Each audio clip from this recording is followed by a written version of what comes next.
Are you being denied time with your child in Illinois? Many parents think that endless police reports are their only option, but there is a better way that does not harm your case. My name is Jeff Hughes, and I'm the lead attorney at Sterling Lawyers.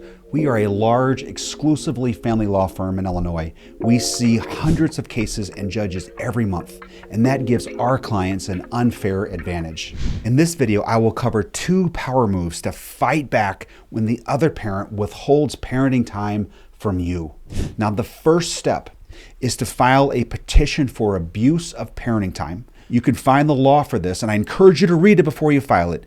Is Section 607.5 of the Illinois Marriage and Dissolution of Marriage Act.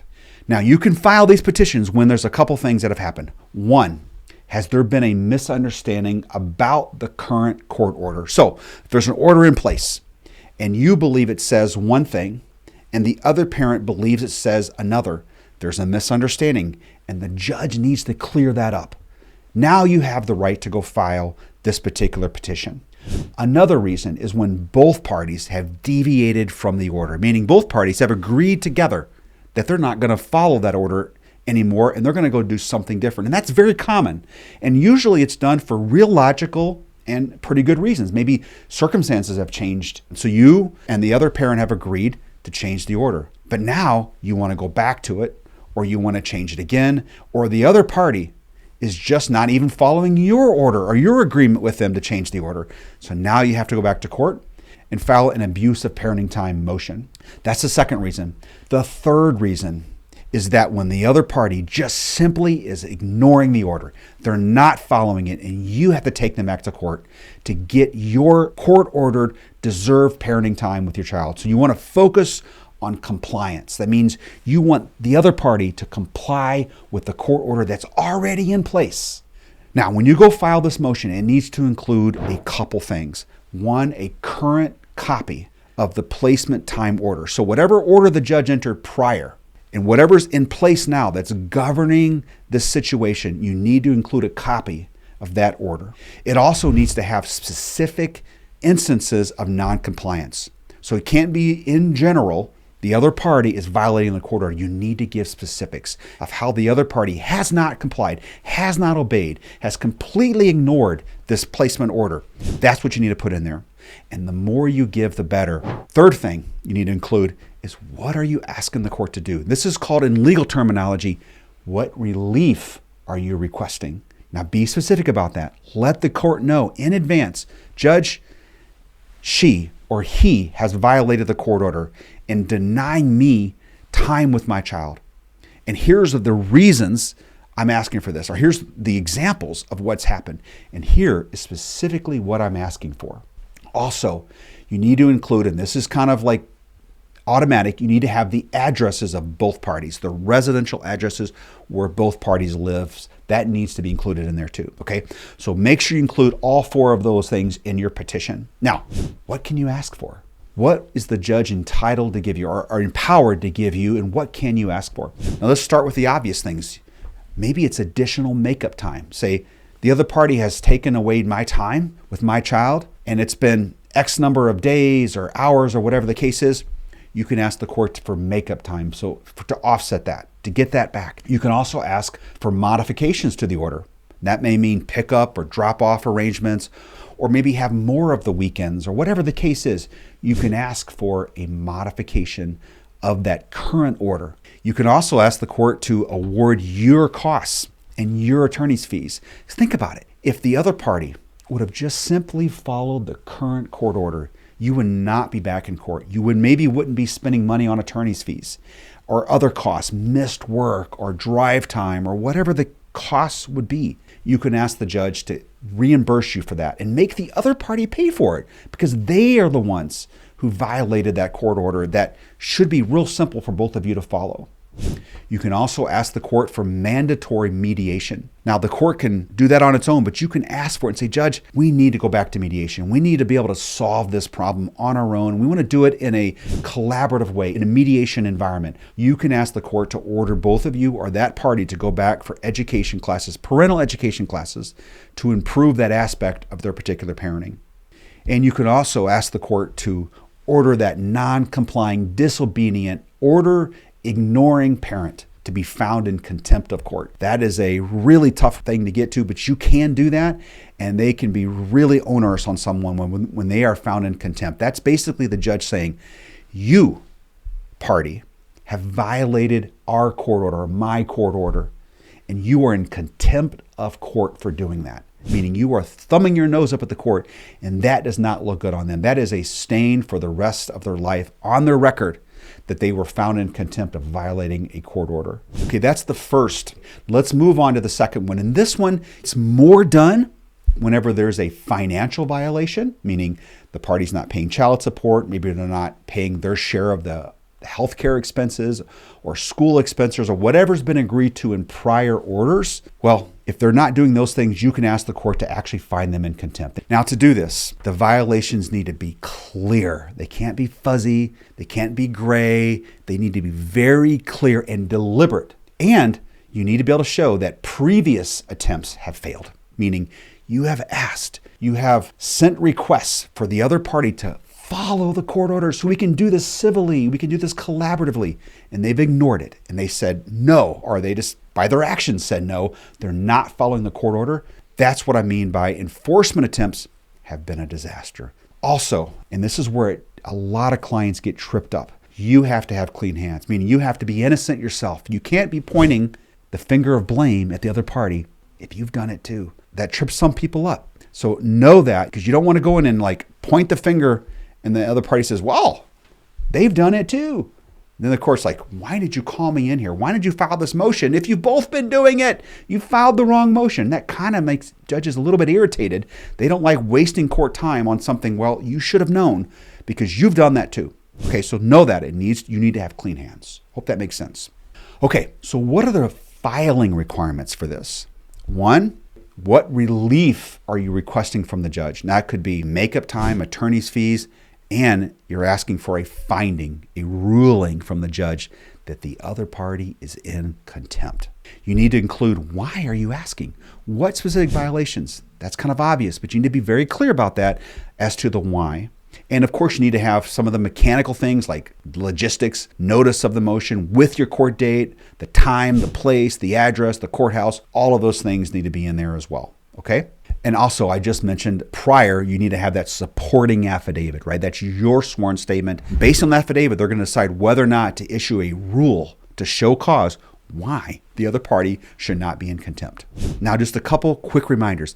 Be impeccably honest. Be above reproach. Okay, this is a sworn statement. If you're not above reproach, if you're not honest in this, that's actually perjury. That's a crime in Illinois, and you don't want to be on the wrong side of that. Your credibility in family court is crucial. Sometimes that's the only thing the judge has to go on is who they believe, who's more credible, and you want to stay above reproach.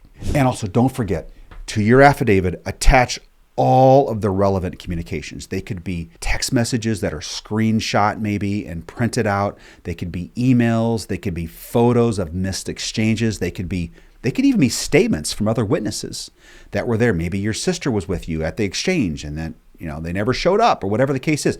Those statements can be helpful too. Phone records. You can get your phone records and show your attempt at calls, for example. Put all that, attach it to your affidavit. Swear by that those are accurate and give those to the judge for the judge to see all of your efforts that you've made. Now, if you're filing this contempt motion, you can ask the court to find the other party in contempt. And if they have done a violation or a number of violations, the court likely will do that. Sometimes the court will find them in contempt and hold them in contempt. Sometimes they'll give them purge conditions, meaning, okay, you're going to be in contempt. Maybe they think it's not quite super clear, but leaning that way. The court could find them in contempt, but give them what's called purge conditions, meaning you're in contempt, but you can get out of contempt, kind of like get out of jail free card, if you do these things. Those are called purge conditions. The court could say, you know what, there's something there. I'm just not quite convinced it's contemptuous. So I'm going to order these other remedial measures. Okay, so the judge could do those things. Okay, now let me conclude with telling you how to prepare and put your best foot forward when you get to court for either one of these motions, whether it be the motion for abuse of parenting time or the motion for contempt. Either one of these. This is how you go into court and perform well. Number one, preparation is absolutely essential. Know your case, frontwards and backwards. And before you go to court, thoroughly review all of your documents. Understand exactly what you put in them, what you said, when you said it, what all is there. Bring at least 3 copies of everything. So why 3? One is you want to give a copy to the judge, a copy for yourself, of course, and a copy to the opposing party. A lot of times they don't even bring that. Maybe they'll put the other party under oath. That happens all the time. Arrive early. Don't risk this, okay? Do whatever it takes, but arrive early. Because why? Maybe there's a huge trial that day on another courtroom and there's a lot of people showing up and they have to get through security. And you don't want to be rushed, because when you're rushed, you're frazzled. You can't think as well. You want to be calm. You want to be composed. You want to be on time and quite early so you can mentally prepare for what you're about to undergo. Now, dress professionally. Now, what do I mean by that? Think of it as you're going to a very important job interview for you. You want to put your best foot forward. You want to look professional. Dress comfortably, but professionally, okay? Organize all of your evidence chronologically. Make sure it makes sense. It's telling a story about another party's ignoring orders and violating, and you want the judge to see that. Now, understand that most judges will have already read the file and reviewed everything.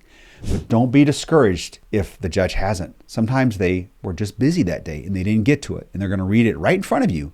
So just know that it's not going to be always perfect. You got to be able to be flexible and roll with that. If the judge, without being disrespectful to the judge, judge, you should have read this. Don't say anything like that. Just be very professional and cordial with the judge on that. Now, if your court motion is there for a petition for parenting time abuse, you will likely go first. Okay, you will have to present your evidence. Conversely, if you're there for a contempt motion, you will likely go second because the judge has already read your affidavit. Otherwise, they wouldn't have issued a rule to show cause for contempt. Okay, so that puts the burden of proof on the other party. Okay, so there's 2 procedural differences there. So understand how that works. So what do you have to prove? You have to prove by what's called a preponderance of the evidence. Think of that as, it's not like beyond a reasonable doubt like criminal court, but it's not just 51% either. It's kind of in the middle. So think of it as like 65%. There's no percent, right, in the law. I'm just trying to give you something tangible to grip onto here as you go into court. So you just need to show pretty convincing. Like, okay, I'm actually going to, maybe if you're a betting person, I would bet on that. It's not just 51%. It's not 100%, not beyond a reasonable doubt, 95%, but it's 65, it's 75% of the evidence is pretty convincing. It's very convincing. So now your case is called. You stand up every time you address the judge, call the judge Your Honor. Yes, Your Honor. No, Your Honor. That's the right decorum to use when you're in a courtroom, okay? So only talk whenever you have been called on, all right?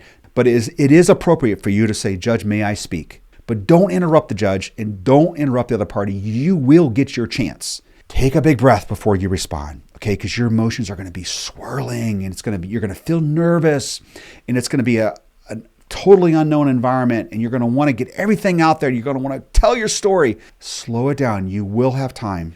Do that in a very polite, quiet, measured tone. It's going to be hard to do that. So practice it maybe even before you go in, because you're going to feel nervous. These are really, really important things that you're there for. This is your child, and you want time back or whatever the case is, okay? So those are some of the best pointers I've seen work that I have used, of course, when I'm in court many times. So that's how you win your case when you finally get to court. Okay, so I hope all of that was helpful to you. I hope that made sense. I hope that I just wish you all the success when you get to court. Now that you know those things and that you're successful in court, and to help you further prepare, there's another video that I've done right here, the 6 mistakes to avoid in your child custody case. There's a lot here that can really help you. And if you found value with this video, I encourage you to go over here and watch this. This will help you as well. And I'll see you over there.